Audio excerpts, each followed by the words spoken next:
भीती वाटते. म्हटलं आता कसली भीती, राम मंदिर झालं नाही तीच भीती आहे. म्हटलं काय आतमध्ये खरंच रामाची मूर्ती असेल ना हो,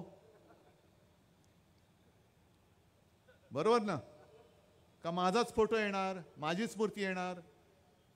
कारण फोटोमध्ये तुम्ही बघितलं असाल स्वतःला हिंदुत्ववादी मानतात पण यांच्या आजूबाजूला शंकराचार्य नसतात. आज जो भाजप आहे त्या भाजपामध्ये शंकराचार्यांना स्थान नाहीये पण भ्रष्टाचारांना स्थान आहे. हा यांचा भाजप, हे यांचं हिंदुत्व आणि आम्हाला हिंदुत्व शिकवतायत. एवढं तुम्ही हिंदुत्ववादी आहात तर जे शिवसेना प्रमुखांनी काश्मीरी पंडितांसाठी केलं होतं ते आज देखील इतके वर्ष झाल्यानंतर काश्मीरी पंडित जे देशभर विस्थापितासारखे सगळीकडे पसरले, ज्याला महाराष्ट्राने आधार दिला, त्यातला एक सुद्धा काश्मीरी पंडित आज सुद्धा मोदीजी तुम्ही जगातले सगळ्यात ताकदवान, अमितजी तुम्ही सुद्धा जगातले सगळ्यात ताकदवान पंतप्रधान आणि गृहमंत्री आहात. मग तुमच्या राजवटीमध्ये काश्मीरी पंडित अजूनही त्यांच्या घरामध्ये काश्मीरमध्ये का जाऊ शकलेले नाहीत याचं पहिलं उत्तर द्या. आणि मग तुम्हाला जर तुमच्यात काही शक्ती किंवा काही नीतिमत्ता राहिली असेल तर मग तुम्ही हिंदुत्वावरती बोला,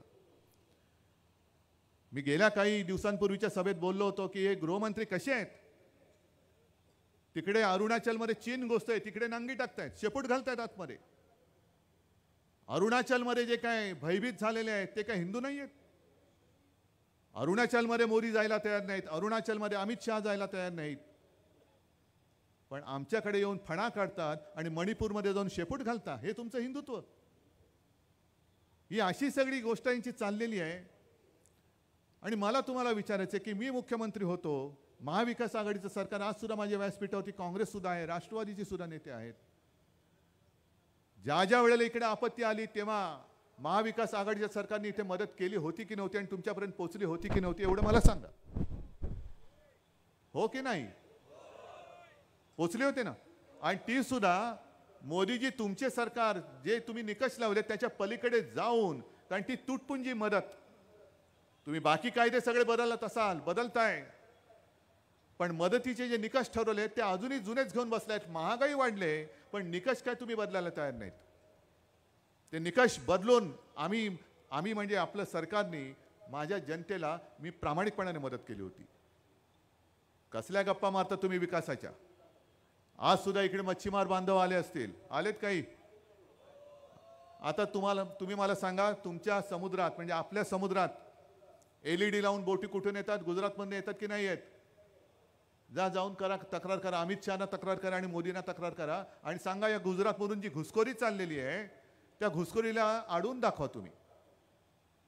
जर माझ्या इथला एखादा मच्छीमार तिकडे गेला, कारण तिकडे कदाचित मासेच नसतील, कारण सगळं विकास म्हणून सगळं उजाड करून टाकला असेल असं म्हणायचं नाही, पण कदाचित असेल म्हणून तुम्ही आमच्या इकडे म्हणजे एक तर आमच्या अधिकारावरती तुम्ही गदा आणतातच आहात. महाराष्ट्रामध्ये जे उद्योग येत होते आणि महाराष्ट्रामध्ये जे उद्योग होते अगदी हिरे बाजारात सकट, ते सगळे गुजरातला घेऊन चाललेत. माझं गुजरातबद्दल काही द्वेष नाहीये, आकस नाहीये. मी आज सुद्धा सांगतो, इथे सुद्धा गुजराती बांधव आले असतील, जे गुजरातच्या हक्काचं असेल ते आमचं आपलं इंडिया सरकार आल्यानंतर सुद्धा आम्ही तुम्हाला दिल्याशिवाय राहणार नाही, हा माझा शब्द आहे. पण गुजरातचा विकास करताना तुम्ही महाराष्ट्रावर पाडणार असाल तर मात्र तुम्हाला याद राखा, छत्रपती शिवरायाचा महाराष्ट्र तुम्हाला या मातीमध्ये खतम करून टाकेल, गाडून टाकेल राजकारणामध्ये, पण महाराष्ट्राची लोट तुम्हाला आम्ही करू देणार नाही. आणि जे हुजरे आहेत, मुजरे, तुम्हाला भास्करराव तुम्हाला आणि संजय तुम्हाला वाटेल ते बोलणारे, त्यांना म्हणणारे तुझ्यात जर का थोडी तरी काहीतरी शिल्लक राहिली असेल हिम्मत, ती पहिली नव्हतीच, अजिबात नव्हती, पण थोडी तरी हिम्मत राहिली असेल तर महाराष्ट्राच्या हिताच्या बाजूने कधीतरी एकदा जाब तर विचार, कधीतरी विचार ना. का लुटताय तुम्ही महाराष्ट्र माझा? संपूर्णपणे